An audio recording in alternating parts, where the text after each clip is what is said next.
একটা বাচ্চা মায়ের পেটের ভেতর থেকে বের হয়ে কেন কাঁদে, কাঁদার কারণ কি? বুখারী শরীফের হাদিস, হাদিসের বর্ণনাকারী সাহাবী আবু হুরায়রা রাদিয়াল্লাহু আনহু তিনি বলছেন, আল্লাহর নবী বলেছেন, মা মিন বানি আদম মাউলুদুন ইল্লা ইয়ামাসসুহুশ শাইতানু হিনা ইউলাদ। আল্লাহর নবী বলেছেন, এমন কোন বনি আদম নাই, এমন কোন মানব সন্তান নাই যার জন্মের পরে শয়তান তাকে এসে খুঁচা মারে না, স্পর্শ করে না। অর্থাৎ মায়ের পেটের ভেতর থেকে বের হলেই ওই সন্তানকে এসে শয়তান খুঁচা মারে। যখনই শয়তান ওই সন্তানকে এসে খুঁচা মারে, স্পর্শ করে, ফায়াস্তাগিল্লু সারিখাম মিন মাসসিশ শাইতানি গায়রা মারইয়াম ওয়া ইবনিহা। আল্লাহর নবী বলেছেন, শয়তান যখন ওই সন্তানকে এসে খুঁচা মারে, শয়তানের খুঁচায় কষ্ট পেয়ে বাচ্চা তখন কাঁদতে থাকে। শয়তানের দুশ্মনী আরম্ভ হয় কখন? এক কথায় বলেন, জন্ম হয়। বলেন তো সবাই বলেন, শয়তানের দুশ্মনী মানুষের, শয়তান তো আমাদের দুশ্মন, ঠিক না? এটা তো আল্লাহ কোরআনে বলেছেন, ইন্নাহু লাকুম আদুউম মুবিন, নিশ্চয়ই সে তোমাদের প্রকাশ্য দুশ্মন। আপনি এখানে আসেন, কাছে থাকলে মজা লাগবে, আসেন আসেন, একজন আসেন না। শীতের দিন ফাঁক রাখছেন কেন? আসতেছে না? আসল আসবেন, ঠিক আছে। তা শয়তান আমাদের কি প্রকাশ্য শত্রু, দুশ্মন। এই শয়তান দুশ্মন হিসাবে মানুষের বিরুদ্ধে দুশ্মনী আরম্ভ করে কখন? জন্ম হয়। কোন সন্তানকে আপনারা জন্মের পরে হাসতে দেখছেন? সবাই কাঁদে কেন? শয়তান এসে কি মারে? তার কামটা দেখছেন, আইসাই খুশাখুশি করে। তার মানে শয়তান মানুষের সাথে জন্মের পর থেকেই লেগে আছে। কতক্ষণ পর্যন্ত থাকবে? আপনার মরণ হয়েছে না যতক্ষণ, সে আপনার সাথেই এখানেও আসবে। কেন? এই যে আপনারা হাজার হাজার নারী পুরুষ এখানে বসে গেছেন, শয়তানের কি ভালো লাগে না খারাপ লাগে? আইসা বলতেছে, এই উঠ, কালকে তোর অফিস আছে। আরেকজনকে বলে, আরে চলে যা, এত ওয়াজ শুনে কি হবে। আরেকজনকে এসে বলবে, বাড়ি যা, গিয়ে ইউটিউবে নাটক দেখ। এক একজনকে এক এক রকম কি দেয়, ধোঁকা দেয়। তাহলে আজকে এখানে যারা আমরা বসে গিয়েছি, আমরা সবাই আজকে শয়তানকে পরাজিত করব ইনশাআল্লাহ। আমরা এখানে আল্লাহর কোরআন থেকে কথা শুনে মুনাজাত করে সব গুনাহ মাফ করে তারপর বাড়ি যাব ইনশাআল্লাহ। তাহলে আজকে আলোচনা হবে মানুষের বিরুদ্ধে শয়তানের কয়টা ষড়যন্ত্র। আচ্ছা, আপনাদের জন্য কষ্ট না হয় বলে দিই, আমি যদি সব মিলাইয়া 45 মিনিটের মতো আপনাদেরকে ধরে রাখতে চাই, আপনারা থাকবেন তো? থাকবেন? তাহলে চলেন দেখি মানুষের বিরুদ্ধে শয়তানের 11টা ষড়যন্ত্র কি কি। নাম্বার 1, তার 1 নাম্বার ষড়যন্ত্র হলো আপনাকে সাজদা দেওয়া থেকে ফিরাইয়া আনা। কেন? তার একটা খুব আছে। খুব কিসের খুব? তারে জান্নাত থেকে বের করাই হইছে কি না দেওয়ার কারণে। জুড়ে বলতে হবে, কি না দেওয়ার কারণে। তার খুব হলো, তার বিদ্বেষ হলো, আমি সাজদা দিলাম না, আমারে জান্নাত থেকে বের করা হইল, আদমের একটা সন্তানকে আমি সাজদা দেওয়াইতে দিব। এটা আমার বানানো কথা না, শোনেন। আল্লাহর নবী বলেছেন, এই হাদিসটা মুসলিম শরীফে এসেছে, যখন কোন ব্যক্তি আল্লাহকে সাজদা দেয়, ইয়তাজালা শাইতানু ইয়াবকি ইয়াকুল, শয়তান তখন ওই ব্যক্তির সাজদার দৃশ্য দেখে মনের বেদনায়, মনের যন্ত্রণায় কাঁদতে থাকে। আল্লাহু আকবার। কাঁদতে কাঁদতে সে বলে, ইয়া ওয়াইলি, হায় দুর্ভাগ্য, উমিরা ইবনু আদম বিসসুজুদি ফাসাজাদা ফালাহুল জান্নাহ, এই আদম সন্তানকে সাজদার হুকুম দেওয়া হয়েছে, সে সাজদা দিয়ে দিয়েছে, সাজদা দিয়ে জান্নাত তার জন্য হাসিল করে ফেলেছে। সুবহানাল্লাহ। ওয়া উমিরতু বিসসুজুদ, আমাকেও তো অনেক আগে সাজদা দেওয়ার হুকুম দেওয়া হয়েছিল, ফাআবাইতু, আমি সেই আদেশ অমান্য করেছিলাম, ফালিন্নার, এই জন্য আমার জন্য জাহান্নাম ফিক্সড।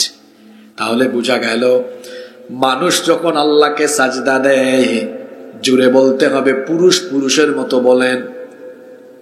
মানুষ সাজদা দিলে শয়তান হাসে না কাঁদে? আর যখন আপনি সাজদা দেন না, নামাজে যান না, তখন শয়তান হাসে না কাঁদে? খুব গুরুত্বপূর্ণ হাদিস শুনলাম তো। আমি নামাজে গেলে শয়তান কাঁদে, আর আমি নামাজে না গেলে শয়তান হাসে। নাও টেক ইউর ডিসিশন, এখানে বসে সিদ্ধান্ত নেন। আজ ফজরের নামাজ থেকে আপনি কি শয়তানকে হাসাবেন না কাঁদাবেন? মা বোনেরা তো শুনতেছেন না ক্লিয়ারলি? মা বোনরাও সিদ্ধান্ত নেন, আমার মায়েরা, আমার বোনেরা, ফজরের নামাজ থেকে সিদ্ধান্ত নেন তো, আপনারা কি শয়তানকে হাসাবেন না কাঁদাবেন? শয়তান হাসে কখন? নামাজ না পড়লে, আমি নামাজে না গেলে। আর শয়তান কাঁদে কখন? কি করবেন? যুবক ভাইরা কি করবেন? যুবকরা কথা বলেন, যুবক ভাইরা কি করবেন? হায়, আপনাদের সাজদার তো কত দাম, কত দাম শোনেন। আমার চাচারা রাগ করেন না কেমন, আপনারাও তো একসময় আমাদের মতো জোয়ান ছিলেন। হাঁফানি রোগ, কোমরে ব্যথা, মেরুদণ্ডে ব্যথা, লম্বা সময় দাঁড়াতে পারে না, লম্বা সময় রুকু দিতে পারে না, লম্বা সময় সাজদা দিতে পারে না বুড়া মানুষ। কিন্তু একজন যুবক, ফিজিক্যাল ফিটনেস ভালো, লম্বা সময় নামাজে দাঁড়াতে পারে, লম্বা করে রুকু আর সাজদা দিতে পারে। এই জন্য একজন যুবকের রুকু সাজদা একজন বয়স্ক মানুষের রুকু সাজদার চাইতে একজন যুবকের রুকু সাজদার দাম আল্লাহর কাছে বহুগুণ বেশি। তো চাচারা রাগ করছেন মনে হয় যে আমরা কি দোষ করলাম। আপনারা তো যুবক ছিলেন। কেউ যদি তার যৌবনকাল এভাবে সাজদা দিয়ে কাটায়, বুড়াকালে বোনাস আছে। কি আছে? এক লোক যৌবনকাল ইবাদত করে করে কাটিয়েছে, নামাজ মিস নাই, বুড়া কালে এখন আর বেশি সময় সুন্দর করে রুকু দিতে পারে না, সাজদা দিতে পারে না। দেয়, নামাজ আদায় করছে, কিন্তু আগের মতো যৌবনকালের মতো পারে না। ফেরেশতা জিজ্ঞেস করে, আল্লাহ, আমি আমলনামায় সওয়াবটা কোন হিসাবে লিখব? এই লোকের নামাজের কোয়ালিটি তো হলো কোন রকম পড়ে, কিভাবে তার সওয়াব লিখব? আল্লাহ বলবেন, একটু পিছনে যাও, পিছনে তার যৌবনকাল দেখো কি করেছে। ফেরেশতা বলবে, আল্লাহ, যৌবনকালে কোনো নামাজ মিস নাই। সুবহানাল্লাহ। আল্লাহ বলবেন, আমার বান্দা সারা জীবন আমাকে সাজদা দিল, এখন বয়সের কারণে বেশি সময় দিতে পারে না, কিন্তু পড়তেছে। সওয়াব দেওয়ার বেলায় বুড়া কালের নামাজের সওয়াব দিও না, ওই যৌবনকালে যেভাবে বেশি বেশি সওয়াব লিখেছো তেমনি এখনো বেশি বেশি সওয়াব লিখো। সুবহানাল্লাহ। তাহলে যৌবনকাল কাজে লাগাইলে বুড়া কালেও ফায়দা পাওয়া যায়। সুবহানাল্লাহ। আর যুবকদের ব্যাপারে তো আল্লাহর রাসূলের আলাদা একটা কথা আছে, যে যুবক তার যৌবনকাল আল্লাহর ইবাদতে কাটাবে, ওই যুবককে রব্বুল আলামিন কিয়ামতের কঠিন বিভীষিকাময় দিনে আল্লাহ তার আরশের ছায়ার নিচে জায়গা দিয়ে দিবে। আল্লাহ বলবেন, ধুনটের ছেলেরা কোথায়? ধুনটের 18, 20, 22, 24, 26, 28, 30 বছরের ছেলেগুলা কোথায়? ফেরেশতা বলবে, আল্লাহ কেন, এদের কি করবেন? জানো না কি করব? এরা যৌবনকালে মসজিদ ভরে ফেলেছে, সব সামনের কাতারের নামাজে ছিল, ধরে আন এদেরকে। আজ হাসরের মাঠে আমি এদের কষ্ট দেখতে চাই না, আমার আরশের ছায়ার নিচে জায়গা করে দে। সুবহানাল্লাহ। যুবক ভাইয়েরা, অনেকেই শয়তানের ধোঁকায় পড়ে গিয়েছে। হুজুর এখন না, আমি দেখেন না ইয়াং, একটু বুড়া হই, চুল দাড়ি সাদা হোক তারপর যাব। কে বলেছে ভাই? চুল দাড়ি সাদা হওয়ার সম্ভাবনা তো নাও থাকতে। চোখের পলকে তুমি হতে পারো লাশ, চিরতরে বন্ধ হবে তোমার নিঃশ্বাস।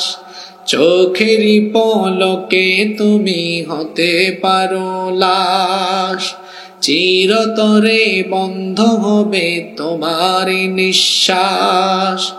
হবে এলান তোমারি নাম মসজিদের মাইকে, হবে এলান তোমারি নাম মসজিদের মাইকে। বাড়িওয়ালা নাই রে বাড়ি নাই রে দুনিয়াতে, বাড়িওয়ালা নাই রে বাড়ি নাই রে দুনিয়াতে। বাড়ি থাকবে, বাড়িওয়ালা চোখের পলকে লাশ হয়ে যাবেন। রাতের বেলা বাড়িতে ঘুমাবেন, এটা জীবনের শেষ ঘুম হতে পারে। সকালবেলা লাশ ঘর থেকে বের হতে পারে। যুবক ভাইরা ফজরের নামাজ কাজা করেন, ঘুমায় থাকেন, কেমনে ঘুমান বলেন তো? মাথায় কি এটা আসে না? কেমন করে ঘুমাও তুমি, কেমন করে ঘুমাও তুমি, ফজর করে কাজা, এমন তো হতে পারে জোহরে জানাজা। হতে পারে না? সিদ্ধান্ত নেন কি করবেন। মানুষের বিরুদ্ধে শয়তানের প্রথম ষড়যন্ত্র আমি বলেছিলাম, সে জান্নাত থেকে বের হয়েছে কিনা দেওয়ার কারণে, জুড়ে জুড়ে কিনা দেওয়ার কারণে। তো সে চাইবে আপনি সাজদা দেন না, ওর প্রথম কাজই হলো আপনাকে সাজদা থেকে দূরে সরায় রাখা। আজ আমি ভারাক্রান্ত হৃদয় নিয়ে দুঃখের সাথে বলছি, শয়তান তার প্রথম ষড়যন্ত্রে আজ সফল। আমার মসজিদ পাকা, মুসল্লির অভাবে মসজিদ পড়ে থাকে ফাঁকা। রসুলের সময় মসজিদ ছিল কাঁচা, মুসল্লি ছিল পাকা। রাত 1টা পর্যন্ত ওয়াজ শুনে ফজরের নামাজটা পড়ে না। ওয়াজ শোনা নফল, নামাজ আদায় করা হলো ফরজ। আমি কি ওয়াজ করব বলেন? শয়তান তো তার প্রথম ষড়যন্ত্রে আমাদেরকে ফাঁদে ফেলে দিয়েছে। আমরা ধুনটের মানুষ আজ সিদ্ধান্ত নিলাম, শয়তানের প্রথম ষড়যন্ত্র কঠোরভাবে আমরা মোকাবেলা করব। আজান হওয়ার সাথে সাথে শয়তানকে কাঁদিয়ে কাঁদিয়ে আমরা মসজিদে হাজির হব। কারা কারা রাজি আছেন? হাতগুলো নামান। এখনো শয়তানের কয়টা ষড়যন্ত্র বলছি, এটা কি মিলছে? তো বাকি আছে না আরো, বাকিগুলো আরো কঠিন ভাবে মিলবে। মনোযোগ আছে?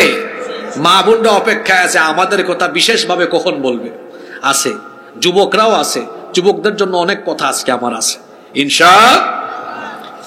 মানুষের বিরুদ্ধে শয়তানের 2 নম্বর ষড়যন্ত্র হলো, দেখেন শয়তান প্রথম ষড়যন্ত্রে যদি ব্যর্থ হয়, সেটা কি? আপনাকে সাজদা দেওয়া থেকে বিরত রাখা। এখন আপনি যদি বলেন না আমি নামাজ আদায় করবই, তাহলে শয়তান সফল না বিফল? বিফল। বসে থাকে না। তার 2 নম্বর ষড়যন্ত্র হলো, বেটা তুই নামাজ পড়বি কিন্তু তোরে আমি মসজিদে যাইতে দিব না। কারণ একা নামাজ আদায় করার চাইতে জামাতে নামাজ আদায়ে কত গুণ সওয়াব। জোরে। তো শয়তানের 2 নম্বর ষড়যন্ত্র হলো, প্রথম ব্যর্থ হয়ে গেছে, এটা নামাজে যাওয়ার জন্য রেডি, শয়তান ধোঁকা দেয়। আমার একটা কিচ্ছা মনে পড়ছে, এটা কোনো হাদিস না কিন্তু শিক্ষণীয় ঘটনাটা বলবো। বর্ষাকালে শেষ রাতে গুড়ি গুড়ি বৃষ্টি হচ্ছে, এক লোক নামাজের জন্য রেডি, ঘুমের থেকে উঠে গিয়েছে, অজু করেছে। শয়তান এই লোকটাকে ঘুম থেকে উঠার আগে বহু ওয়াসওয়াসা দিয়েছে, বাইরে তুই ঘুমা ঘুমা, নামাজে যাওয়ার দরকার নাই। দেখবেন ফজরের নামাজটা এত চ্যালেঞ্জিং, শীতকালে ফজরের টাইমে আরো বেশি শীত লাগে, আর গরমের দিনে এই সময় একটু আরাম লাগে। এটা চ্যালেঞ্জের ব্যাপার। তো শয়তান তারে বহুত বুঝাইছে। এই লোক উঠে গেছে, অজুও করে ফেলছে, শয়তান কয় দেখছো কারবার, এত মসজিদে চলে যাচ্ছে। একটা হাদিস আলোচনার শুরুতে বলেছিলাম, শয়তান যে কোনো সময় যে কোনো সুরত ধরতে। শয়তান কি করেছে, এবার মানুষের সুরত ধরে এই ব্যক্তির দরজার সামনে নক। এই ব্যক্তি চিন্তা করলো, কি রে ফজরের টাইমে কে দরজা খুলেছে? এক আগন্তুক ব্যক্তি। কে ব্যাপার, কে আপনি? আমি আপনার শুভাকাঙ্ক্ষী ভাই, মসজিদ থেকে আসতেছিলাম, খুব কাদা রাস্তায়, বেশি কাদা হয়ে গেছে, আপনার যাইতে কষ্ট হবে, আজকে বাড়িতে নামাজ পড়েন। কয় যত কাদাই হোক আমি যাব। শয়তান চিন্তা করলো, এই লোক যদি এখন ঘর থেকে বের হয়ে হাঁটে, রসুলের হাদিস আমাদেরকে বার্তা দেয়, কোনো ব্যক্তি মসজিদ থেকে ঘর থেকে বের হয়ে মসজিদে যখন হাঁটা আরম্ভ করে প্রতিটা কদমে কদমে কদমে কদমে ফেরেশতা আমলনামায় সওয়াব লিখে। সুবহানাল্লাহ। ইবলিস চিন্তা করলো এই সওয়াব থেকে তারে বঞ্চিত রাখা দরকার। বলল, ভাই আপনি আমার কাঁধের উপর উঠেন। কি ব্যাপার, একটু আগে না বললা মসজিদে যাওয়ার দরকার নেই, আমার কষ্ট হবে। কয়, না ভাই আপনি যাবেন যেহেতু চিন্তা করলাম হেঁটে যাবেন কেন, কাঁধের উপর উঠেন, আমি মসজিদে না দিয়ে আসি। দুনিয়ার মানুষের প্রশ্ন হতে পারে, হুজুর শয়তানের তো দরদ আসছে কেন? ওই যে সে পায়ে হেঁটে গেলে তো সওয়াব হবে, ওই সওয়াব থেকেও যেন বঞ্চিত হন সেজন্য শয়তান প্রয়োজনে আপনারে কাঁধে করে দিয়ে আসবে, তবুও আপনার সাথে দুশ্মনী করে আপনাকে নেকি কামাইতে দিবে না। আমি আগেই বলেছি এটা কোনো হাদিস না, এটা শিক্ষণীয় একটা ঘটনা। আমাদের উস্তাদরা আমাদেরকে শোনাতেন জামাতে নামাজের ব্যাপারে আমাদেরকে উদ্বুদ্ধ করার জন্য। শয়তান যখন প্রথম পরিকল্পনা ব্যর্থ হয়, দ্বিতীয় পরিকল্পনা হলো আপনাকে জামাত থেকে দূরে রাখা। নামাজ একা একা ফরজ হয় নাই, পুরুষের জন্য নামাজ জামাতে পড়া বাধ্যতামূলক। রাসূল বলেছেন, যে ব্যক্তি আজান দেওয়ার পরে ঘরে নামাজ আদায় করে, আমার ইচ্ছে করে তার বাড়ি ঘর আমি জ্বালায়া পুড়া ছাই করে দিই। আল্লাহু আকবার। একা একা নামাজ আদায় করলে নামাজের হক আদায় হয় না। এখন শুনেন, শয়তান থেমে নাই। তার দ্বিতীয় পরিকল্পনা যদি ব্যর্থ হয়, শয়তান তখন ধরে, যা তুই নামাজের জামাতে দাঁড়া, আমি এবার তোর খুশু খুদু নষ্ট করব, তোর মনোযোগ নামাজ থেকে অন্যদিকে নিয়ে যাব। দেখবেন অনেকে নামাজে গেলে ব্যবসার চিন্তা করে, বাড়ির চিন্তা করে। নামাজে যাওয়ার পরে যদি কারো মনোযোগ নামাজ থেকে বাহিরে যায়, বুঝবেন তারে কিসে ধরছে। জোরে বলেন, কিসে ধরছে? এক সাহাবী নবীজির কাছে আসতেন, শুনেন হাদিসটা। এই সাহাবীর নাম হলো উসমান ইবনে আবিল আস রাদিয়াল্লাহু আনহু। তিনি নবীজির কাছে এসে বললেন, ইয়া রাসূলুল্লাহ, আমরা বলি সাল্লাল্লাহু আলাইহি ওয়াসাল্লাম, ইন্নাশ শাইতানা ক্বাদ হালা বাইনি ওয়া বাইনা সালাতি ওয়া কিরাআতি ইয়ালবিসুহা আলাই। ওগো আল্লাহর রাসূল, আমি যখন নামাজে দাঁড়াই, নামাজে যখন আমি কেরাত পড়ি, নামাজে যখন আমি মনোযোগী হই, শয়তান তখন আমার আর আমার নামাজের মধ্যে বিঘ্নতা ঘটায়। আল্লাহর নবী বললেন, যাকা শাইতান ইউকালু লাহু খিনজাব, এটা হলো শয়তান যাকে খিনজাব বলা হয়। ফাইদা আহসাসতাহু ফাতাআওয়াজ বিল্লাহি মিন ওয়াতফিল আলা ইয়াসারিকা সালাসা।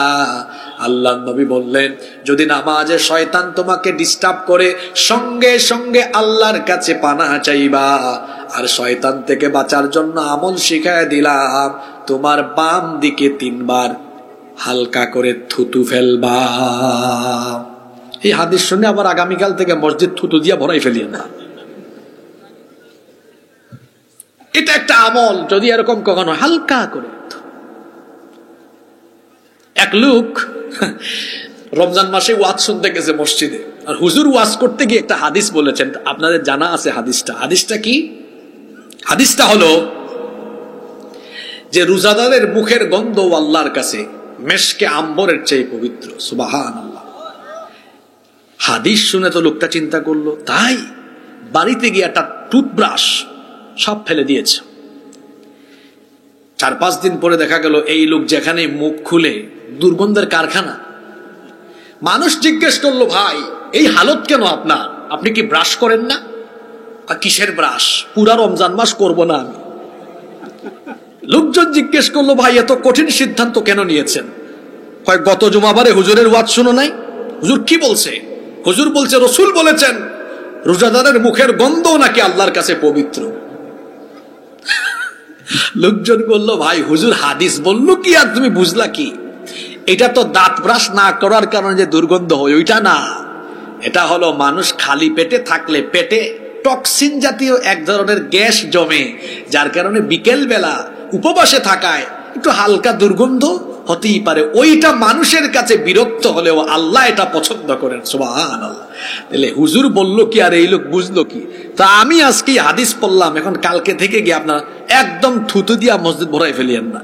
আবার হুজুরকে বুঝায় না, আরে কি বলেন আপনার? গত কাজ আমরা হুজুরের ওয়াজ শুনছি, মনোযোগ যেন নষ্ট না হয়, যেন যত থুতু দেওয়া যায়। ইন্না লিল্লাহি ওয়া ইন্না ইলাইহি। নামাজে মনোযোগ আনার জন্য আল্লাহ রাসূল আরো কিছু আমল শিখিয়েছেন। মনোযোগ নামাজে নষ্ট হয় না। এক লোক বাজারের কেন্দ্রীয় মসজিদে এশার নামাজে ঢুকেছে। কোন নামাজে? হুজুর ওই দিন সালাম ফিরায় বলতেছেন, সম্মানিত মুসল্লিবৃন্দ আমার, আমি তো বড় মুশকিলে পড়ে গিয়েছি। মুসল্লিগণ জিজ্ঞেস করছে, হুজুর কি হয়েছে? হুজুর বললেন, আজকে নামাজ কি 3 হইল না 4 হইল বুঝতেছি না কিছু। এক মুসল্লি দাঁড়িয়ে বলে, হুজুর আমি 100% নিশ্চিত আপনার নামাজ আজকে 3 রাকাত হয়েছে। হুজুর বললেন, আপনি এত নিশ্চিত কিভাবে হলেন? কয়, হুজুর আমার এই বাজারে 4টা দোকান আছে, আমি প্রতিদিন এশার নামাজে প্রতি রাকাতে একটা দোকানের হিসাব কমপ্লিট করি, প্রতিদিন আমার 4টা দোকানের হিসাব শেষ হয়। আমি বুঝলাম না, আজকে 3টা দোকানের হিসাব শেষ হইল, আরো একটা আমার বাকি আছে, তার মানে আপনার নামাজও 1 রাকাত বাকি আছে। তাহলে মনোযোগ কি নামাজে আছে? জোরে বলেন, নামাজে আছে। মনোযোগ কোথায় আছে? দোকানে আছে। এরকম আমাদের মাঝে মাঝে হয়, মনোযোগ থাকে না। প্রশ্ন হতে পারে, হুজুর আমরা শয়তানকে মোকাবেলা করতে চাই, আমল শিখান। আমল আমি শিখাচ্ছি না, আল্লাহর রাসূল শিখাচ্ছেন। ইদা কুমতা ফি সালাতিকা ফাসাল্লি সালাতাম মুওয়াদ্দা, যখনই আপনি নামাজে দাঁড়াবেন হৃদয়ে এই অনুভূতি লালন করবেন, এটা হলো আমার জীবনের শেষ নামাজ। When you stand for the salah, keep in your mind it's your final salat. যখন নামাজে দাঁড়াবেন মাইন্ড সেট আপ করবেন, আর নামাজে দাঁড়ানোর সুযোগ পাবো না, এটা জীবনের শেষ। বলেন, আর শয়তান ধরবে? আরো একটা আমল শিখাই, নামাজে যখন দাঁড়াবেন মনে করবেন আমি এখন আল্লাহকে দেখবো, আল্লাহ আমাকে দেখবেন, আমি আল্লাহর সাথে কথা বলবো। সুবহানাল্লাহ। সালাত is a conversation between almighty Allah and the slave. নামাজ হচ্ছে আল্লাহ আর বান্দার কথা বলার জায়গা। আপনি যে সাজদা দেন, নবীজি বলেছেন বান্দা যখন তার মাথা আর কপাল আর নাক অবনত করে আল্লাহর কুদরতি চরণে লুটিয়ে পড়ে, আল্লাহ তাআলা তখন বান্দার নিকটে আসেন, বান্দা আল্লাহর নিকটে যায়, তখন আল্লাহ তার রহমতের কুলে তুলে নেন। এই অনুভূতি ধারণ করলে মনোযোগ অন্যদিকে আর যাবে না, ইনশাআল্লাহ। তাহলে মানুষের বিরুদ্ধে শয়তানের প্রথম ষড়যন্ত্র, সে মানুষকে নামাজ থেকে দূরে রাখতে চায়। দ্বিতীয় ষড়যন্ত্র, নামাজে গেলেও জামাত থেকে দূরে রাখতে চায়। আপনার তো কষ্ট হচ্ছে মনে হয় বেশি। নাম্বার 3, মানুষের বিরুদ্ধে শয়তানের 3 নম্বর ষড়যন্ত্র হলো মানুষে মানুষে ফিতনা লাগানো। কি লাগানো? ফিতনা মানে বুঝেন তো, বিশৃঙ্খলা, কলহ, বিবাদ, ঝগড়া। আমাদের এই গ্রামে তো কোনো ঝগড়া বিবাদ নাই, হ্যাঁ? আল্লাহর নবী বলেছেন শয়তানের কাজ হলো মানুষে মানুষে ঝগড়া লাগানো। চুগলখোর প্রত্যেক গ্রামে আছে, গীবতখোর প্রত্যেক গ্রামে আছে। যারা মানুষের গীবত করে, যারা চুগলখুরি করে, একজনের কথা আরেকজনের কাছে লাগায়া ব্যক্তি ব্যক্তিতে ভেজাল লাগায়, এরা হলো আল্লাহর জমিনে শয়তানের খলিফা। এরা কার খলিফা? তবে শয়তান একটা ফিতনায় বড় মজা পায়। সেটা কি? সেটা হলো হাজবেন্ড ওয়াইফের ফিতনায় শয়তান খুব মজা পায়। শুনতেছেন আপনারা? আসেন হাদিসটা শোনাই। এই হাদিসের বর্ণনাকারী সাহাবী জাবির বিন আব্দুল্লাহ রাদিয়াল্লাহু আনহু, মুসলিম শরীফের হাদিস। আল্লাহর নবী বলেছেন, ইন্না ইবলিস ইয়াদাউ আরশাহু আলাল মা, ইবলিস পানির উপরে তার সিংহাসন স্থাপন করেছে। সুম্মা ইয়াবাথু সারায়াহু, এরপর ইবলিস তার প্রতিনিধি দল পাঠায়, ইবলিস তার বাহিনী বিভিন্ন দিকে পাঠায়। ফাআদনাহুম মিনহু মানজিলাতান আযামুহুম ফিতনাতান ইয়াজিউ আহাদুকুম ফায়াকুল ফাআলতু কাযা ওয়া কাযা। আল্লাহর নবী বলেছেন, ইবলিস যে বাহিনী পাঠায়, এই বাহিনীর মধ্য থেকে তার মর্যাদা ইবলিসের কাছে বেশি, যে ফিতনা লাগাতে পারে সবচাইতে বেশি। ইবলিস বৈঠক করে, বৈঠকে সবাইকে ডাকে, ডাকার পরে বলো, আমার প্রতিনিধি, আমার বাহিনী, তোমরা কোথায় কোথায় কোন ফিতনা লাগিয়েছ? একজন এসে বলে, লিডার, ফাআলতু কাদা ওয়া কাদা, আমি এটা করেছি, আমি আব্দুর রহিমকে নামাজ থেকে দূরে রেখেছি। আরেকজন কয়, লিডার, আমি অমুককে মদ খাওয়াইছি, আমি অমুককে জুয়া খেলাইছি। ইবলিস এগুলা শোনার পরে বলে, মা সানাতা শাইআ, তুই কিচ্ছু করস নাই, এটা উল্লেখযোগ্য কিছুই না আমার দরবারে। এক শয়তান এসে বলে, লিডার, আমার কাছে গরম খবর আছে। কি আছে রে? সে বলে, মা তারাকতুহু হাত্তা ফাররাকতু বাইনাহু ওয়া বাইনা ইমরাআতিহি, আমি একজনকে ধরছিলাম, তারে আর তার বউরে দুইজনের মধ্যে ঝগড়া লাগাইয়া সংসারে আগুন লাগাই নাই যতক্ষণ, আমি সারি নাই ততক্ষণ, ইবলিস তখন কয় ফায়াগনিহি মিনহু ওয়া ইয়াকুলু নি'মা আনতা, তুই আমার যোগ্য মুরিদ, তুই আমার, কথাটা কি বলছো দেখেন, ওয়া ইয়াকুলু, সে বলে নি'মা আনতা, যারা আরবি বুঝেন তারা জানেন নি'মা আনতা, তুই কতই না চমৎকার কাজ করেছিস, ইন্না লিল্লাহি ওয়া ইন্না ইলাইহি, ফায়ুদনিহি, কয় তুই এত দূরে কেন, আয় আমরা কুলাকুলি করি, নাউযু বিল্লাহি মিন যালিক। এই হাদিস কি বার্তা দিল? স্বামী স্ত্রী ঝগড়া করলে কে খুশি? শয়তান। জোরে বলেন কে খুশি?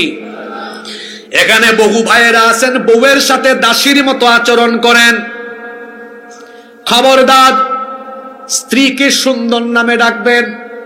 মনে করেন আপনার স্ত্রীর নাম হলো আয়েশা, আপনি খালি আয়েশা ডাকবেন না, মাঝে মাঝে ডাকবেন আদর করে। আমি শিখাই দিলাম না, এখানে বাচ্চারাও আছে, যতটা রোমান্টিক মুডে, যতটা রোমান্টিক নামে ডাকা যায় সেরকম ডাকবেন।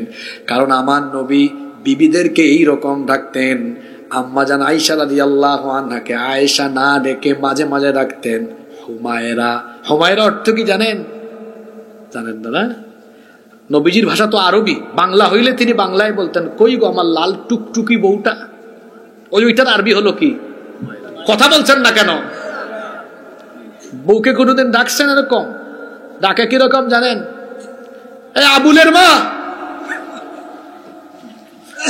হাসলেন কেন? এটাই তো বাস্তবতা, ঠিক কি না?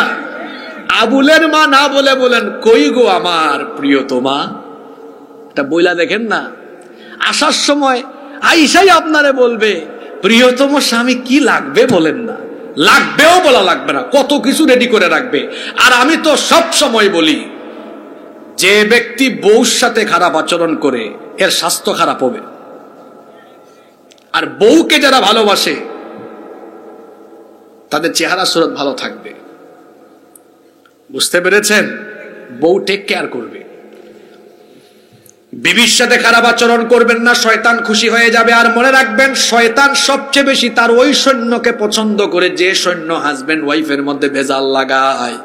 আমার বোনদেরকে বলবো, খালি আপনাদের কথা বলবো না, অনেক বোনেরা আছেন স্বামী বাড়িতে আসলে এমন এমন কথা কয়, স্বামীর কানের কাছে গিয়ে এমন এমন কথা বলে, মেজাজ ঠিক থাকে না, সারাদিন ঘরের বাহিরে থাকে। আসার পরে কোথায় একটু খেদমত করবে, কোথায় একটু তাকে টেক কেয়ার করবে না, এটা না করে আসলেই বলবে তোমার বাড়িতে এইটা হইছে ওইটা হইছে, যন্ত্রণার কথা শোনাবে।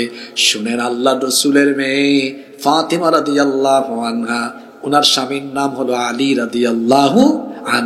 আলী রাদিয়াল্লাহু আন বলছেন, আমি অনেক ক্লান্তি নিয়ে যখন বাড়ি ফিরতাম, বাড়ি ফিরার পরে ঘরের মধ্যে খাবার পাইতাম না, তাও আমার বউ যখন, ফাতেমা যখন একটা মুচকি হাসি দিয়ে আমার সামনে আসতো, সকল ব্যথা কষ্ট যন্ত্রণা তার হাসি দেখে আমি ভুলে যেতাম।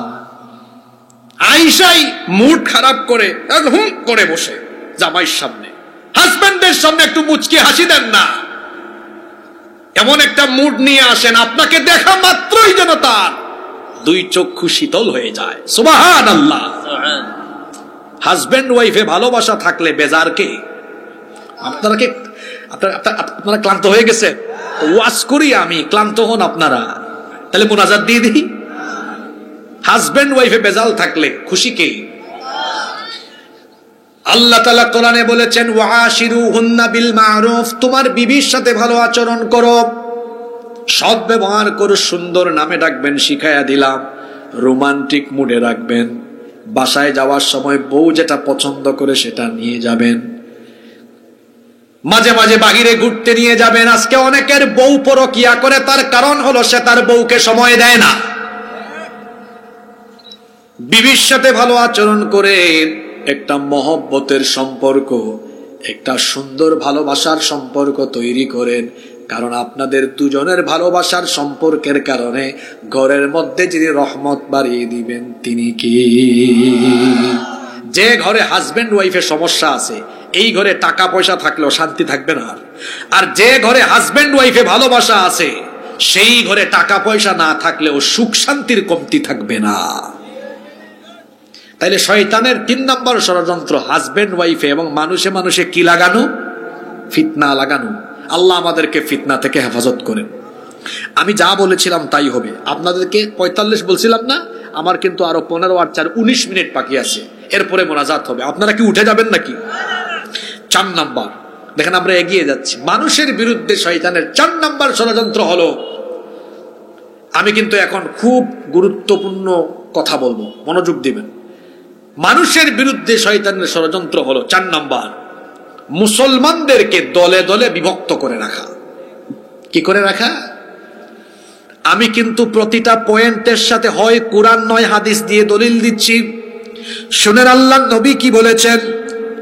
জাবের বিন আব্দুল্লাহ রাদিয়াল্লাহু আনহু হাদিসের বর্ণনাকারী সাহাবী, তিনি বলছেন রাসূল কারীম, আমরা সবাই বলি সাল্লাল্লাহু আলাইহি ওয়াসাল্লাম বলেছেন, ইন্নাশ শাইতানা ক্বাদ আইসা আন ইয়াবুদাহুল মুসাল্লুনা ফি জাজিরাতিল আরব।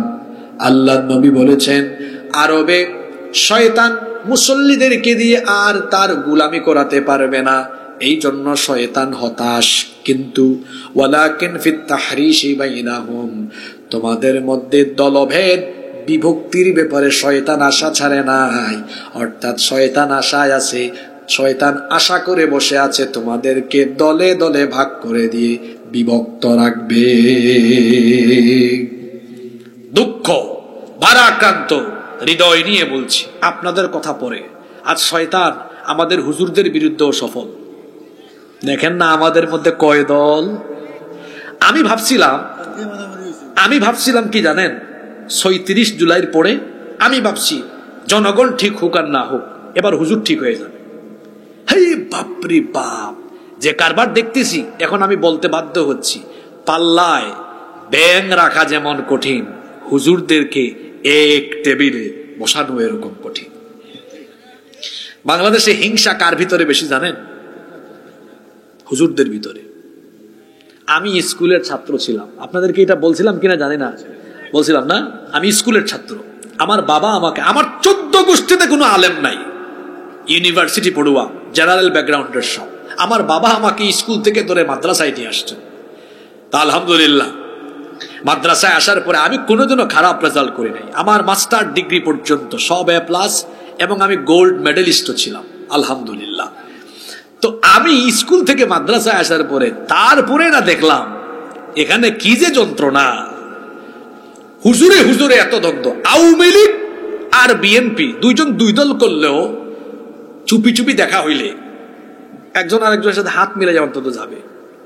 কিন্তু এক হুজুর আরেক হুজুরের সাথে, আপনাদেরকে কি বলতাম, মাহফিলের মঞ্চে 2 ঘরানার হুজুর হইলে এই যখন একজনের বক্তব্য শেষ, ওইদিকে হুজুর আসছে, তাকায় না, হ্যাঁ আমি নিজেই এরকম বহু মাহফিলে বাস্তবতার শিকার হয়েছে। আমি তাকাই আর দেখি, চিন্তা করছো, কুরআন হাদিস পড়ে তার হৃদয়টাকে এখনো সংকীর্ণ করে রেখেছে।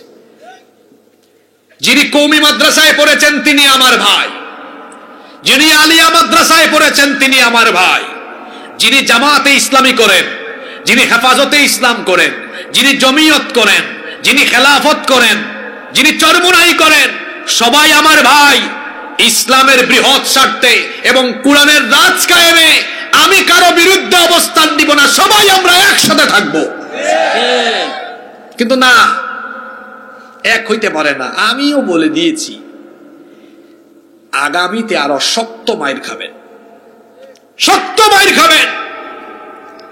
আওয়ামী লীগ যদি ক্ষমতার স্বার্থে 14 দল নিয়ে জোট করতে পারে, বিএনপি যদি ক্ষমতায় যাওয়ার জন্য 19 দল 20 দল নিয়ে জোট করতে পারে, তো আপনারা হুজুররা তো বিভিন্ন মাসালা নিয়ে মতভেদ থাকতে পারে, কিন্তু কুরআনের শাসনের ব্যাপারে তো কারো কোনো বিরোধ।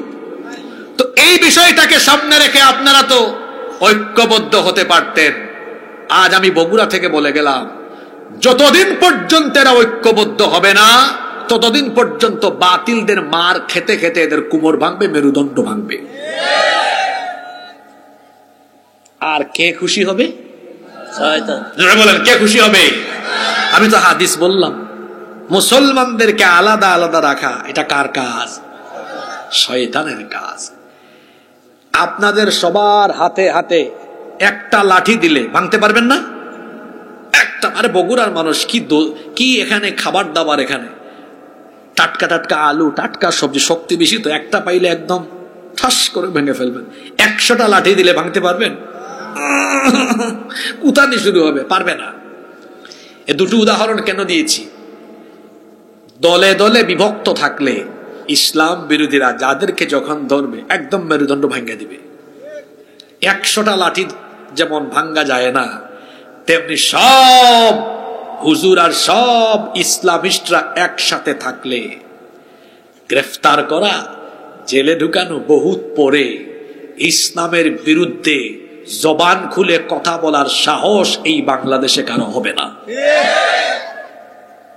আল্লাহ এই কথাগুলো জাতিকে বুঝার তৌফিক দেন। আমিন। আমি যখন থেকে এই ময়দানে কথা বলি, সেদিন থেকেই কথাগুলো আমি বলে যাচ্ছি। ঝামেলা করেন না। কওমিতে যিনি পড়েছেন আমার ভাই, তিনি, তার জায়গা আমার বুকে। যিনি আলিয়া মাদ্রাসায় পড়েছেন তিনি আমার ভাই। যিনি জামাত করেন, হেফাজত করেন, যে দল করেন, সব আমার ভাই। আমরা আল্লাহর কোরআনের শাসন বাস্তবায়নের জন্য সবাই ঐক্যবদ্ধ থাকতে চাই। আল্লাহ সবার হৃদয়ের সংকীর্ণতা দূর করে দিয়ে হৃদ্যতার বন্ধনে সবাইকে আবদ্ধ হওয়ার তৌফিক দিয়ে দাও।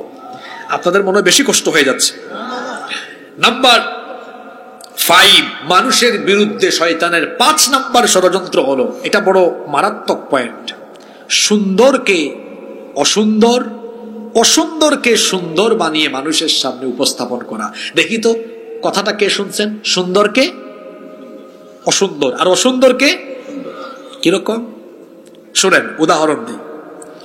বিবাহ হলো পবিত্র এবং সুন্দর। এখন বিবাহ লাগায় মানুষের চোখে অসুন্দর, জিনা লাগায় সুন্দর, আছে না নাই?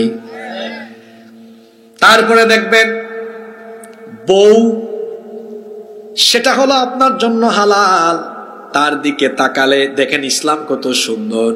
বিয়ের আগে একটা নারীর দিকে তাকালে যদি আপনি ইচ্ছা করে তাকান গুনাহ, অপ্রয়োজনে বেগানা নারীর কাছে গেলে গুনাহ। আর বিবাহের পরে আপনার বিবির দিকে তাকাবেন, তার হাত স্পর্শ করবেন, তার কাছে যতবার যাবেন ততবার আল্লাহ আমল নামায় নেকি দিবে। এটা সুন্দর। আর শয়তান লাগায় অসুন্দর। অসুন্দর কেমন লাগায়? উদাহরণ দেই। আশেপাশে কোনো বাজার আছে? নাম কি?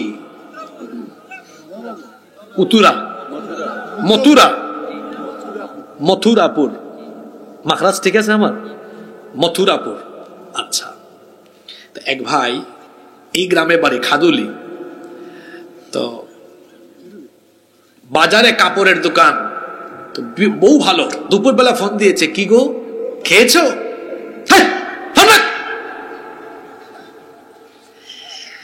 তো বউয়ের কণ্ঠ, এটা ভালো লাগার কথা, শয়তান লাগাই দিছে কি? ফোন রাখার পরে কিছুক্ষণ পর আসছে এক জরিনা, সাথে আছে সকিনা, এসে বলতেছে, ভাইয়া আপনার দোকানে এটা আছে। সালাম আলাইকুম আপু, আসেন, সব আছে। কোমল ভাষা। 10 মিনিট দেখাচ্ছে, বলছি ভাইয়া আরো দেখি, সব দেখেন। আপু একটু চা খাওয়াই, একটু কফি খাওয়াই। কি যাতে শয়তান চিন্তা করেছেন ব্যবসায়িক পলিসি হিসাবে কথা বলেন, ঠিক আছে, কিন্তু একটু আগে যে বউ দিল কল, ওইটা লাগে অসুন্দর, আর এই জরিনাকে লাগে সুন্দর। সুন্দরকে অসুন্দর লাগলে আর অসুন্দরকে সুন্দর লাগলে বুঝতে হবে এই কাম শয়তান করছে। আল্লাহ তাআলা কোরআনে কারিমে কি বলছেন শুনেন। সূরা নিসা 118 নম্বর আয়াত, লা'নাতুল্লাহ ওয়া ক্বালা লা'আত্তাখিযান্না মিন ইবাদিকা নাসীবাম মাফরুদা। আল্লাহ বলছেন শয়তানের উপর আমার লানত। সে ওয়াদা করেছে, হে আল্লাহ আমি তোমার বান্দাদের কিছু অংশকে পথভ্রষ্ট করব। ওয়ালা উদিল্লান্নাহুম ওয়ালা উমাত্তিয়ান্নাহুম ওয়ালা আমুরান্নাহুম ফালইউবাত্তিকুন্না আযানাল আনআমি ওয়ালা আমুরান্নাহুম ফালইউগাইয়িরনা খালকাল্লাহ। শয়তান বলেছে আমি অবশ্যই তাদেরকে পথভ্রষ্ট করব, আমি তাদেরকে ধোঁকা দিব, মিথ্যা আশ্বাস দিয়ে দিয়ে আমি তাদের এমন ভাবে ধোঁকা দিব, ধোঁকা দিয়ে দিয়ে আমি তোমার সৃষ্টি পরিবর্তন করে দিব। তোমার সৃষ্টি কি করে দিব? শয়তান এটাতে সফল। চোখের উপরে কি আছে বলেন না, কি আছে? এটা দিয়েছেন কে? এটা যেটা আছে এটাই সুন্দর। শয়তান কয় ধর, কে বলছে সুন্দর? ধুনটে শেরপুরে একটা বিউটি পার্লারে যা, ব্রু প্লাক কর, ওইটাই সুন্দর। ব্রু প্লাক শয়তানের কাছে সুন্দর, আল্লাহর কাছে? জোরে বলেন, আল্লাহর সৃষ্টি ঠিক রাখলো না পরিবর্তন করলো? অবশ্য ব্রু প্লাক করে এমন নারী এই ধুনটে নাই। মহিলা প্যান্ডেলেও থাকতে পারে, এখন গিয়া দেখেন হেরা একজন আরেকজনের দিকে তাকায় দেখে। এটা কার কাজ? মা বোনদেরকে বলবো, ব্রু কত সুন্দর। কারো কারো ব্রু তো বাঁকা তোর বাড়ির মতো। এই যে আমার ব্রু দেখছেন, জুরা ব্রু, ঠিক না? আরো কারো কারো ব্রু দেখবেন একদম ওই যে তোর বাড়ি যেমন বাঁকা, একদম বাঁকা বাঁকা থাকে। যেটা আছে এটাই সুন্দর, কাইটটা কুটটা সাইচ্চা মাচ্চা একেবারে। ওই যে নোয়াখাইলারা বলে হুজুর সাইচ চালছে, কি করে ফেলেছে। আর আমরা সিলেট হই, দেখো বাকিটা করছে, একবারে সাইচ্চা সমান করে ফেলাই দিছে। না সিলেটি মাতলা হলতা বুঝতা নাই। সম্মানিত ভাইরা, তাহলে আল্লাহর সৃষ্টি পরিবর্তন করে দেওয়া, সুন্দরকে অসুন্দর, অসুন্দরকে সুন্দর লাগা, এটা কার কাজ? নাম্বার 6, 6 নাম্বার, মানুষের বিরুদ্ধে শয়তানের ষড়যন্ত্র হলো মানুষ শয়তানকে, শয়তান মানুষকে উলঙ্গ দেখতে চায়, নগ্ন দেখতে চায়। শয়তান মানুষকে বেপরদা দেখতে চায়। আল্লাহ তাআলা সূরা আরাফের 26 নম্বর আয়াতে বলছেন, ইয়া বনি আদম ক্বাদ আনজালনা আলাইকুম লিবাসান ইউওয়ারি সাওআতিকুম ওয়ারিশা। হে আদম সন্তান, আল্লাহ তোমাদের জন্য পোশাক অবতীর্ণ করেছেন যাতে তোমরা সাজসজ্জা এবং তোমাদের সতর ঢাকতে পারো।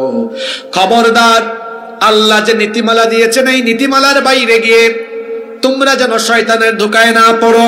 কারণ ইয়া বনি আদম লা ইফতিনান্নাকুমুশ শাইতানু কামা আখরাজা আবাওয়াইকুম মিনাল জান্নাহ।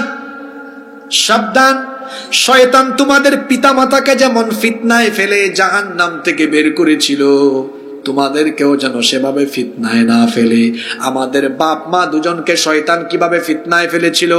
আল্লাহ বলেছিলেন, আদম আর হাওয়া তোমরা স্বামী স্ত্রী হয়ে জান্নাতে থাকো, কিন্তু ওই গাছের কাছে যেও না, যদি যাও জালেম হয়ে যাবে। ইবলিস এসে বলল, আল্লাহ কেন নিষেধ করেছেন জানো নাকি? যদি তোমরা ওই গাছের কাছে যাও তাহলে তোমরা জান্নাতে চিরস্থায়ী হয়ে যাবা।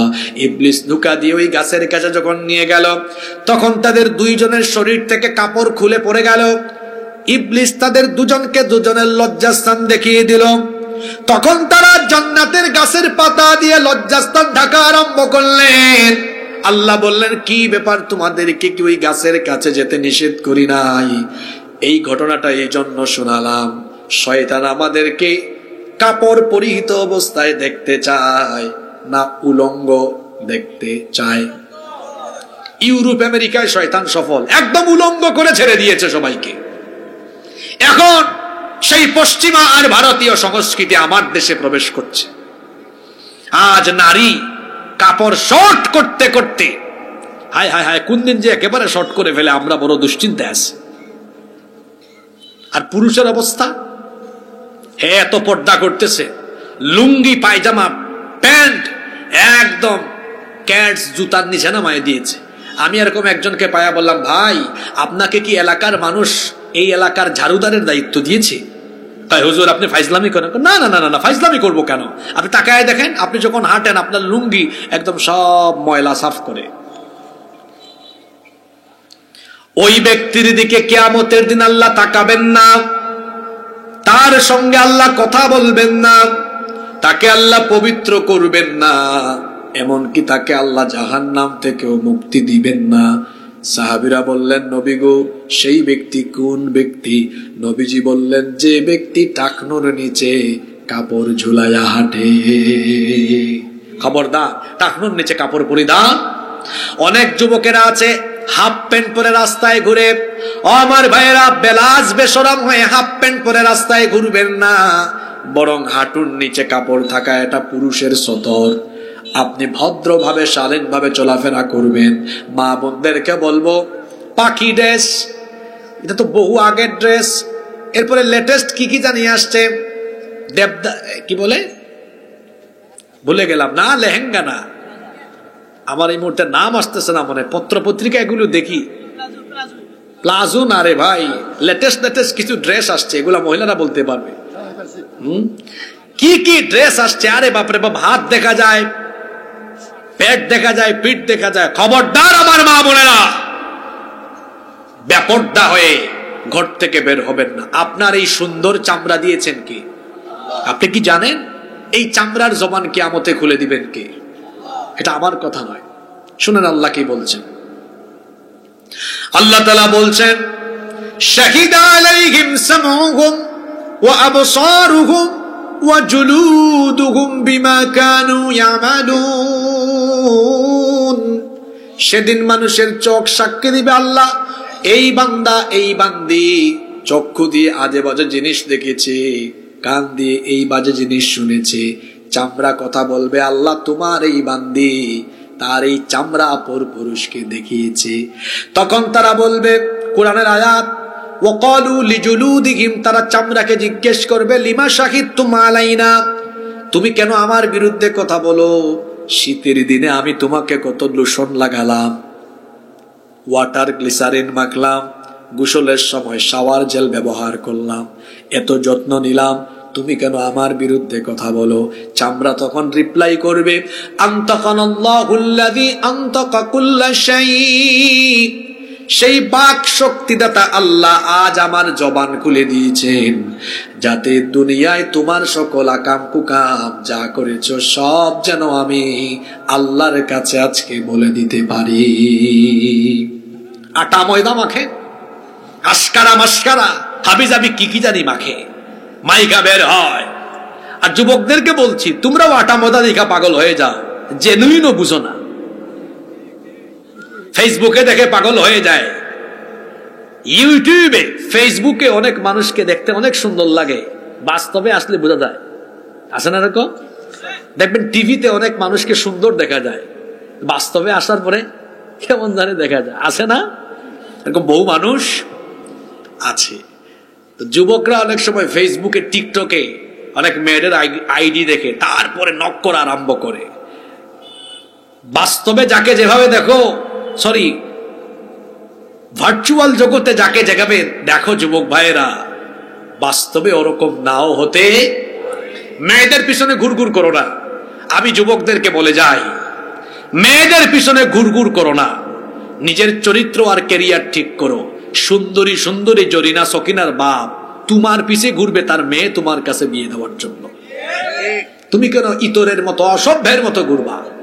বন্ধ করো এগুলো। ব্যক্তিত্ববান হও, নিজেকে এমন জায়গায় নিয়ে যাও মানুষ তোমার পিছে যেন ঘুরে। আল্লাহ আমার যুবক ভাইদেরকে তৌফিক দেন। আপনারা কি করবেন? আপনাদের ঘরের নারীদেরকে পর্দায় রাখবেন। যে পুরুষ তার ঘরের নারীকে বেপর্দায় রাখে, এই পুরুষ হলো দাইয়ুস। আর দাইয়ুস কখনো জান্নাতে ঢুকতে পারবে। এখন নতুন ফিতনা, দাজ্জালি ফিতনা শুরু হয়েছে।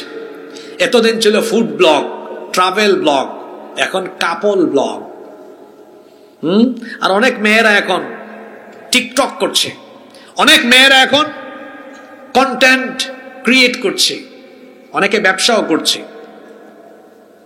ব্যবসা করেন, কোনো কাজ করে না, শুধু ভিডিও বানায়। যে ব্যক্তি ইউটিউব চ্যানেল আর ফেসবুক পেজ মনিটাইজেশন করে সামান্য ডলার কামানোর দান্দায় বউকে ব্যবসায়িক পণ্য বানিয়েছে, সে কোনো পুরুষ নয়, সে হলো ব্যক্তিত্বহীন এমন এক ব্যক্তি যে কিনা পুরুষ নামের কলঙ্ক। এই ওয়াজ গত 1.5 মিনিটের ওয়াজ চাচারা বুঝেন নাই, যারা বুঝার হেরা বুঝছে। কি যুবক ভাইয়েরা ঠিক আছে না? বউ হলো বড় দামি জিনিস। এটাকে খুব যত্নে রাখতে হয়। বউ হইল আমার, আর মজা নিবে আরেকজন। বিয়ে করলাম আমি, আর আমার বউ দেখাইলাম। মানুষ ফেসবুকে ইউটিউবে দেখলো, দেখার পরে বলল উফ। আপনারা আমার উপর বিরক্ত হয়ে বিরূপ মন্তব্য করবেন না, এভাবে না বুঝলে আপনারা বুঝবেন না। যে ব্যক্তি তার বউকে এইভাবে করে জনগণের সম্পদ বানিয়ে পণ্য বানিয়েছে, আমি তাকে পুরুষ বলি না, সে পুরুষ নামের কলঙ্ক। আমার বউ থাকবে আমার কাছে, যাকে আমি দেখব। আমার বউ থাকবে যতনে আমার কাছে, যার সব আমিই জানবো। এখন আমার বউয়ের ঠোঁট কেমন, আমার বউয়ের ফেস কেমন, আমার বউয়ের হাতের আঙ্গুল কেমন, জনগণ জানে সব। রাগ করতেছেন নাকি আপনারা? এই কথাগুলো বাস্তব না অবাস্তব? আমার বউয়ের গালে তিল আছে, এটা জনগণ জানে। আমার বউয়ের ঠোঁট মোটা না চিকন, জনগণ জানে। আমার বউয়ের হাতের আঙ্গুল লম্বা না চিকন, জনগণ জানে। বিয়ে করলো সে, মজা নেয় জনগণ। বেটা খারাপও লাগে না, তুমি যে পুরুষ এটা মানুষের সামনে পরিচয় দাও কেমনে? তোমার ব্যক্তিত্ব নাই, তুমি ব্যক্তিত্বহীন, তোমার কোনো ব্যক্তিত্ব নাই। তো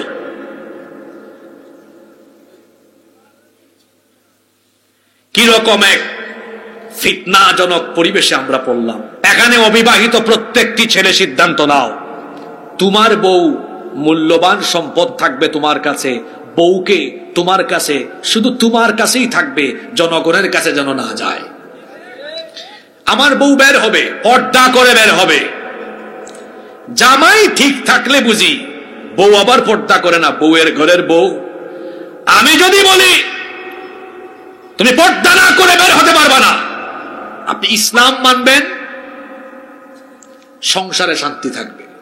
এখানে যত পুরুষ মানুষ এসেছেন, আপনার ঘরের স্ত্রী, আপনার মেয়ে, আপনার বোন, আপনার মা, সবাইকে পর্দা করাবেন তো? বেপর্দা থাকলে খুশি কে? আমরা শয়তানকে খুশি করব না ইনশাআল্লাহ। আমরা শেষের দিকে চলে আসতেছি। নাম্বার 7, মানুষের বিরুদ্ধে শয়তানের 7 নাম্বার ষড়যন্ত্র হলো মানুষকে মদ আর জুয়ায় আসক্ত করা। আল্লাহ তাআলা কি বলছেন শুনেন, সূরা মাইদার 91 নম্বর আয়াত, ইন্নামা ইউরিদুশ শাইতানু আন ইউকিআ বাইনাকুমুল আদাওয়াতা ওয়াল বাগদা ফিল খামরি ওয়াল মাইসির। নিশ্চয়ই শয়তান চায় মাদক এবং জুয়ার মাধ্যমে তোমাদের মধ্যে বিদ্বেষ ঘটাতে। ইন্নামাল খামরু ওয়াল মাইসিরু ওয়াল আনসাবু ওয়াল আজলামু রিজসুম মিন আমালিশ শাইতান। আল্লাহ বলেছেন মাদক, জুয়া, ভাস্কর্য প্রতিমা, ভাগ্য নির্ণায়ক তীর, এগুলো সব শয়তানি কাজ। আর মাদকাসক্ত লোকেরা দেখবেন সমাজের মধ্যে বিশৃঙ্খলা ঘটায়। দেখবেন যারা মাদকাসক্ত তারা বউ পিটায়। ওর কাছে যখন মাদক সেবনের টাকা থাকে না, বাসায় বাড়িতে গিয়ে তার বউকে বলে তুই তোর বাপের বাড়ি যা, গিয়ে আমার জন্য টাকা নিয়ে আয়। না গেলে বউয়ের গায়ে হাত উঠায়। এটা মেম্বার সাহেব, চেয়ারম্যান সাহেব আর থানার ওসি সাহেব ভালো জানেন। এরকম কেস তাদের কাছে আসে। মাদকাসক্ত লোকেরা চোর হয়, ডাকাত হয়। এদের কাছে মাদক সেবনের পয়সা না থাকলে মায়ের পকেট, মায়ের ব্যাগ, বাপের পকেট কিংবা দুনটের রাস্তাঘাটে দিনে দুপুরে এরা চুরি ডাকাতি ছিনতাই করে। এমনকি মাদকাসক্ত ছেলে মেয়েরা যদি তার পিতামাতা তার বিরুদ্ধে যায়, পিতামাতাকে জবাই করে। আমার দেশের বাস্তব প্রমাণ আছে, পুলিশ কর্মকর্তার মেয়ে ঐশী। আবার জুয়া, এটা আমার দেশে এমন মারাত্মক আকার ধারণ করেছে, এই ওয়াজ চাচারা বুঝবেন না, এটা যুবকেরা বুঝবে। IPL খেলা হয় ইন্ডিয়ায়, আর জুয়ার বাজি হয় বগুড়া। চাচারা বুঝবেন না, যারা বুঝার হেরা বুঝছে। কি যুবকেরা ঠিক আছে না? BPL খেলা হয় ঢাকায়, আর জুয়ার বাজি হয় বগুড়ায়, ধুনটে। মাদক এবং জুয়ায় আসক্ত যারা, শয়তানের মুরিদ হলো তারা। শয়তান মানুষকে সোজা পথ থেকে, জাহান্নাম থেকে বিচ্যুত করার জন্য যে উপাদানগুলো সমাজে রন্ধ্রে রন্ধ্রে ছড়িয়ে দেয়, তার মধ্যে অন্যতম উপাদান হলো মাদক আর জুয়া। আজকে এই দুইটা ক্ষতিকারক জিনিস আমাদের স্কুলে, কলেজে, বিশ্ববিদ্যালয়ের ক্যাম্পাসে ঢুকেছে। ৩৬ জুলাইয়ের সময় দেখছেন না, ওই যে সোনার ছেলেরা যে হলগুলো দখল করে রেখেছে, শাহজালাল ইউনিভার্সিটিতে, ঢাকা বিশ্ববিদ্যালয়ে, জাহাঙ্গীরনগর বিশ্ববিদ্যালয়ে রুম থেকে গাঁজা আর গাঁজা পাওয়া গিয়েছে। আমি কি ভুল বললাম নাকি?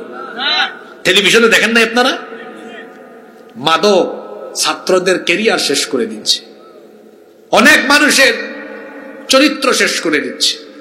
তাহলে মাদক এবং জুয়ায় আসক্ত করে আপনাকে ধ্বংসের পথে, জাহান্নামের পথে ধাবিত করা, এটা শয়তানের কাজ। এটাও হলো মানুষের বিরুদ্ধে শয়তানের আরেকটা ষড়যন্ত্র। ৮ নাম্বার, শেষ দিকে চলে আসছে, আপনাকে অশ্লীলতা, নোংরামি, বেহায়াপনায় ধাবিত করে, এটা শয়তানের কাজ। আল্লাহ বলছেন, ওয়ামান ইয়াত্তাবি' খুতুওয়াতিশ শাইতানি ফাইন্নাহু ইয়া'মুরু বিল ফাহশাই ওয়াল মুনকার।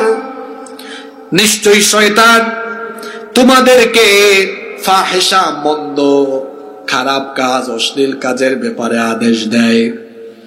শয়তান আমাদেরকে দিয়ে অশ্লীলতা করাতে চায়, বেহায়াপনা, নোংরামিতে আমাদেরকে ডুবিয়ে রাখতে চায়। আমার হাতে মোবাইল, আমি যখন নেই শয়তান ধোঁকা দেয়, তুই একটু আজে বাজে ভিডিও দেখ, গুগল শরীফে গিয়ে পর্নোগ্রাফি দেখ।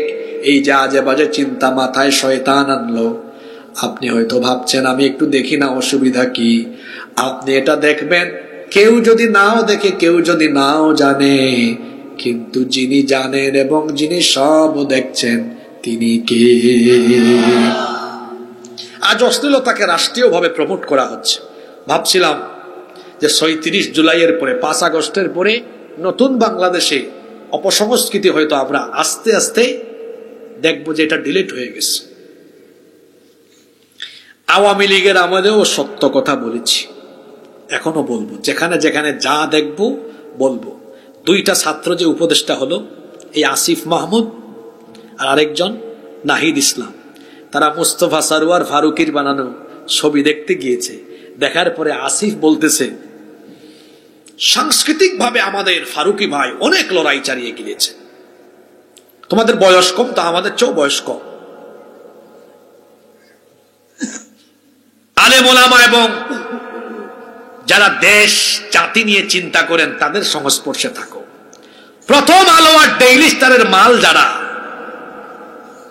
এদেরকে বাংলাদেশে রাষ্ট্র পরিচালনায় দায়িত্ব দিয়ে বাংলাদেশে যদি আবার ভারতীয় এজেন্ডা বাস্তবায়নে কোন ধরনের অপচেষ্টা করা হয়, বরদাস্ত করবে না দেশের 20 কোটি মানুষ। তারে চিনেন না আপনারা? মুস্তফা সরওয়ার ফারুকি।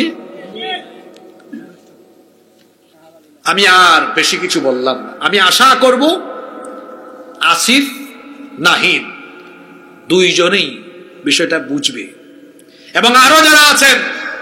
আমরা বারবার বলে আসতেছি, এত রক্ত, এত শাহাদাতের বিনিময়ে যে নতুন বাংলাদেশ আমরা পেয়েছি, স্বাধীনতা অর্জনের চেয়ে স্বাধীনতা রক্ষা করা অনেক কঠিন। আপনারা অনেকে ভাবছেন দেশ স্বাধীন হয়ে গিয়েছে, কে বলেছে? বহু বিপদ আছে এখনো। এটাকে মোকাবেলার জন্য জাতীয় ঐক্য এবং সবাইকে শক্তিশালী ভাবে সচেতন থাকা, ঐক্যবদ্ধ থাকার কোনো বিকল্প। অশ্লীলতাকে আর আমরা রাষ্ট্রীয়ভাবে প্রমোট হতে দিব। আপনারা দেখেছেন গত 15 বছর এই মাহফিলে, আমি এবছর 3 বছর এসেছি, এসে শুনছি, আমি 2 বার এসেছি, আয়োজক কমিটির অনেকে আমার এই স্টেজে তুলে দিয়ে চলে গিয়েছে, হুজুর মামলা আছে, আমি তাদের নাম বললাম না, চলে গিয়েছে। 15 বছর কুরআনের মাহফিল করতে দেওয়া হয় নাই, জায়গায় জায়গায় বন্ধ করে দেওয়া হয়েছে, কিন্তু জায়গায় জায়গায় নাচ গান কনসার্ট চালু করে দেওয়া হয়েছে। অপসংস্কৃতি দিয়ে বাংলাদেশকে যারা ধ্বংসের পথে নিয়ে যেতে চেয়েছিল, তারা নিজেরা ধ্বংস হয়েছে। আমরা বলতে চাই, বাংলাদেশে কোরআনের মাহফিল সহ ইসলামিক প্রোগ্রাম এগুলো ছিল, আছে, থাকবে। আগামী দিনে বাংলাদেশে একটি সুস্থ সাংস্কৃতিক বিপ্লব হবে। তার পরিবর্তে অপসংস্কৃতি যদি আসে, সুস্থ সংস্কৃতির এই গণজোয়ারের সামনে স্রোতের মতো ভেসে গিয়ে এরা বঙ্গোপসাগরে নিক্ষেপ হবে। সম্মানিত ভাইয়েরা, 8 নাম্বার বলছিলাম, শয়তান আমাদেরকে দিয়ে অশ্লীলতা বেহায়াপনা করাতে চায়। আর এখন অশ্লীলতা বেহায়াপনা এটা যেতে যেতে কোথায় গিয়েছে দেখেন। আল্লাহ তাআলা হালাল করেছেন এমন বিষয়কে আপনার রাষ্ট্র এখন, সংবিধান এখন হারাম বানিয়েছে। আল্লাহ বানিয়েছেন হালাল, তারা করেছে হারাম। আল্লাহ করেছেন হারাম, তারা করেছেন হালাল। কথা বুঝেন না? একটু উদাহরণ দেই। আপনাদের এলাকার 17 বছরের মুন্না 15 বছরের মুন্নিকে বিয়ে করলে এটা আপনাদের দেশের সংবিধান অনুযায়ী ভালো কাজ না অপরাধ? কথা বলছেন না কেন আপনারা? এটা আপনাদের দেশের আইনের নাম হলো বাল্য বিবাহ। এখন বলেন, এটা কি আল্লাহর আইনে অপরাধ? জোরে বিষয়টা উল্টায় দেন তো। 17 বছরের মুন্না 15 বছরের মুন্নিকে নিয়ে ঝাউ তোলা, বাঁশ তোলা, লাউ তোলা, বটকাস তলায় বসে বাদাম খায়, বুট খায়, একটা আরেকটার হাত ধরে মাখামাখি করে, ঢলাঢলি করে, এটা আল্লাহর আইনে অপরাধ এবং গুনাহ, এটা হারাম। আপনাদের দেশের আইনে ওই ভাইয়ের উত্তরটা কে বলছে? দারুণ উত্তর, ফাটাফাটি উত্তর, কোনো সমস্যা না, ব্যাপারই না এটা। হাসিয়েন না, কি বুঝাই দিচ্ছি বুঝতেছেন আপনারা? আল্লাহ করলেন হালাল, তারা করলো হালাম। বিয়ে করলেন আল্লাহ হালাল, তারা বানিয়ে দিয়েছে হারাম। জিনা করলেন আল্লাহ হারাম, তারা করেছে হালাল। এটি হচ্ছে রাষ্ট্রীয় পর্যায়ে আল্লাহর সার্বভৌমত্ব এবং ইবাদতে রাষ্ট্রীয়ভাবে আল্লাহর সাথে কুফরি করা। আমার দেশের বেশিরভাগ মানুষের তাওহীদের জ্ঞান নাই, শিরকের কোনো জ্ঞান। ও বুঝে না আশিরকু ফিল ইবাদা কি, ও জানে না আশিরক ফিল উলুহিয়্যা কেমনে হয়, এগুলো বুঝে না। আল্লাহ করেছেন হালাল, সে বানিয়ে দিয়েছে কি। এজন্য বলেছিলাম আজকে রাষ্ট্রীয়ভাবে অশ্লীলতা প্রমোট করা হচ্ছে। ভুরুঙ্গামারির গত বছরের খবর জানেন, কুড়িগ্রামের ভুরুঙ্গামারির ক্লাস 5-এর ছেলে একটা না 2টা বান্ধবী পটায় নিয়ে চলে গেছে কক্সবাজারে, মনে আছে? আর এখন তো আমি বলি, এখনকার পুচকা পুলামাইয়ারা ক্লাস 6-7-এ যা বুঝে, আমরা ইন্টারমিডিয়েট পাস করে অত কিছু বুঝি নাই। এরা বুঝছে 2 জিনিসে, এক হইল মোবাইল, আর একটা হইল জানোয়ারের দল বইয়ের ভিতরে যা নোংরামি ঢুকিয়েছে। জানেন তো আপনারা? শরীফ শরীফা চলো বন্ধু হই, তারপরে আলুবাজি ডিমবাজি, এগুলো তো চলে গিয়েছে, গতবার আমি বলছি। এগুলা অপশিক্ষা আর অপসংস্কৃতি একটা জেনারেশনকে ধ্বংস করে দিতে পারে। আলহামদুলিল্লাহ, যারা এটা চেষ্টা করেছিল তারা ব্যর্থ হয়েছে, তারা এই দেশে থাকতে পারে নাই। মনে রাখতে হবে, এটা মুসলমানের দেশ, এখানে 90% লোক মুসলমান অথবা হিন্দু, বৌদ্ধ, খ্রিস্টান যারাই আছে। এই দেশে যদি কারো ধর্মের বিরুদ্ধে কোনো বিষয়ে চাপিয়ে দেওয়া হয়, এই স্বপ্ন এই দেশে কোনোদিন বাস্তবায়িত হতে দেওয়া হবে ইনশাআল্লাহ। নাম্বার 9, শয়তানের 9 নাম্বার ষড়যন্ত্র হলো আমাদেরকে দিয়ে অপচয় করানো। কি করানো? ইন্নাল মুবাযযিরিনা কানু ইখওয়ানাশ শায়াতিন, নিশ্চয়ই অপচয়কারী হলো শয়তানের ভাই। নাম্বার 10, 10 নাম্বার হলো মানুষের বিরুদ্ধে শয়তানের 10 নাম্বার ষড়যন্ত্র হলো, এই পয়েন্টটা গুরুত্বপূর্ণ। কথায় আছে, শেষ ভালো যার সব ভালো। আমার শেষ দিকে আমি বড় জোর 3 মিনিট কথা বলবো, তবে যাদের ঘুম আসছে ঘুমটা ছাড়াইয়া 3টা তাকবীর দিব। নারায়ে তাকবীর। যুবক ভাইরা নারায়ে তাকবীর, যুবকের মতো হবে নারায়ে তাকবীর। ঘুম গেছে, এবার আমি বলি। মানুষের বিরুদ্ধে শয়তানের 10 নাম্বার ষড়যন্ত্র হলো, শয়তান চায় আপনাকে দিয়ে কোরআনের আন্দোলন না করিয়ে মানুষের তৈরি করা আদর্শ, মানুষের তৈরি করা দল, মানুষের তৈরি করা মত, মানুষের তৈরি করা পথে আপনার ঘাম, আপনার রক্ত, আপনার জান, আপনার মাল কুরবানি করাতে বলবেন হুজুর কথাটা কি আপনার ব্যক্তিগত না আল্লাহর? আমি সূরা নাম্বার আয়াত নাম্বার বলে দেই, বাড়িতে গিয়া তর্জমা খুলে মিলায়া নিয়েন। সূরা নিসা ৭৬ নম্বর আয়াত আল্লাহ বলেছেন, আল্লাযীনা আমানু ইউকাতিলুনা ফি সাবিলিল্লাহ,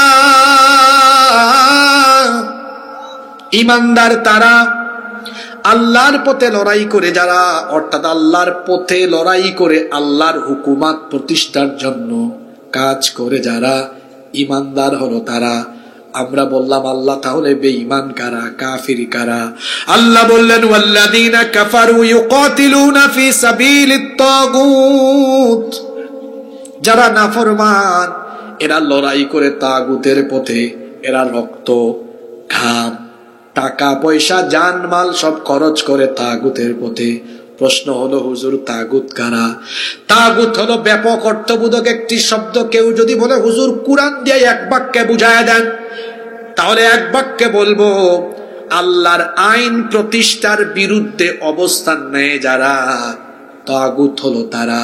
যেমন উদাহরণ, ফেরাউনের ব্যাপারে আল্লাহ মুসা নবীকে বলেছেন ইযহাব ইলা ফিরআউনা ইন্নাহু তাগা, মুসা ফেরাউনের কাছে যান, কারণ সে হলো তাগা, সীমা লঙ্ঘনকারী। যে ব্যক্তি সীমা লঙ্ঘন করে তাকে বলা হয় তাগুত। ফেরাউনকে আল্লাহ তাগুত এই জন্য বলেছেন, সে আল্লাহর আইনের পরিবর্তে তার আইন মিশরে বাস্তবায়ন করতে চেয়েছে। দুনিয়াতে এখন কোনো মানুষের নাম ফেরাউন নাই, কিন্তু ফেরাউনি কাজ করে এমন মানুষ এত দূরে যাওয়া লাগবে না, আমাদের দুনোটের ভেতরে আছে।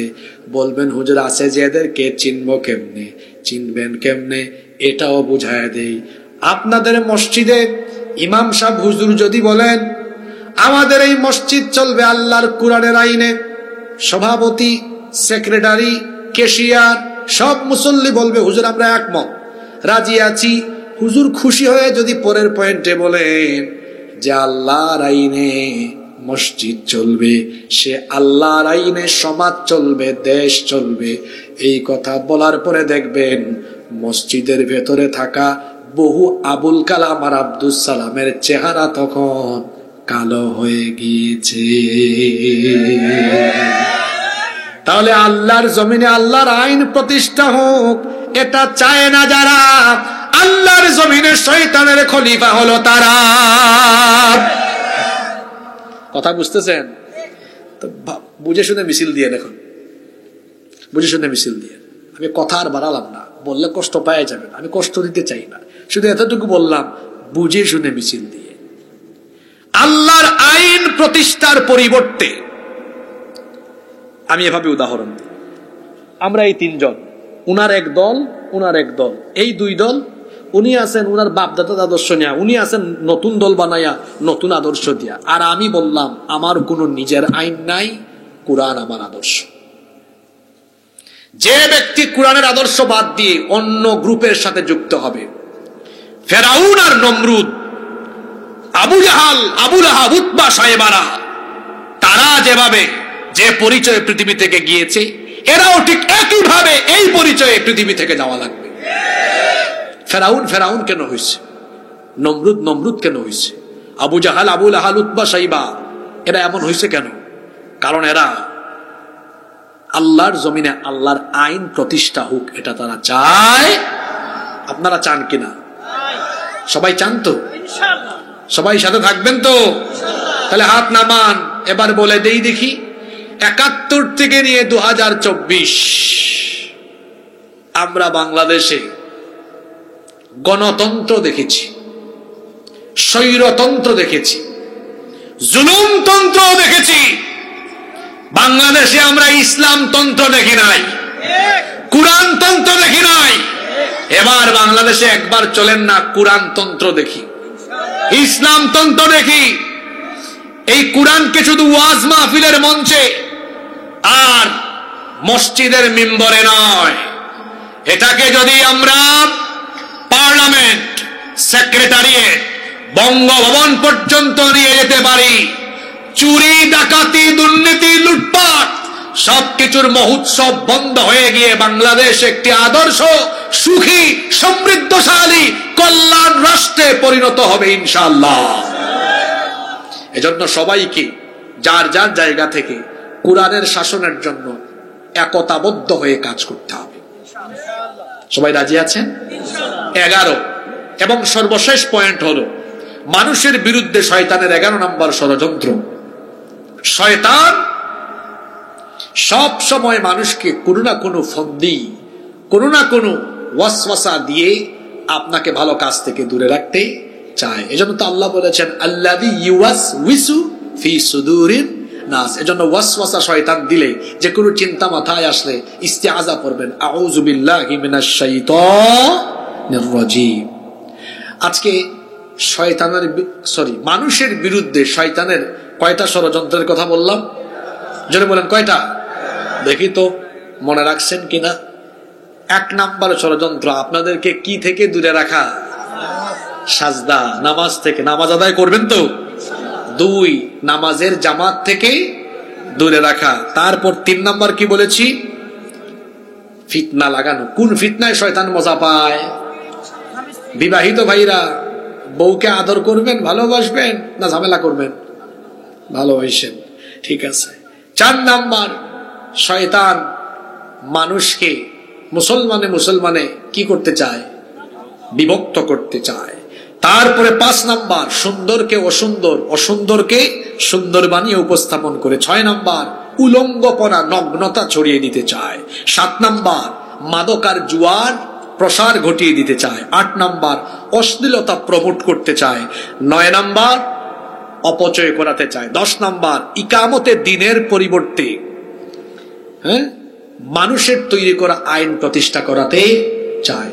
এরপরে 11 নাম্বার হলো ওয়াসওয়াসা আর ধোঁকা দিয়ে আপনাকে ফাঁদে ফেলে রাখতে চায়। এই 11টা ষড়যন্ত্রের ব্যাপারে আমরা যদি সোচ্চার হতে পারি, জীবন পরিবর্তন হয়ে যাবে ইনশাআল্লাহ। 3 দিন ব্যাপী মাহফিল। খাবারের শেষ অংশটা খুব মজা লাগে না?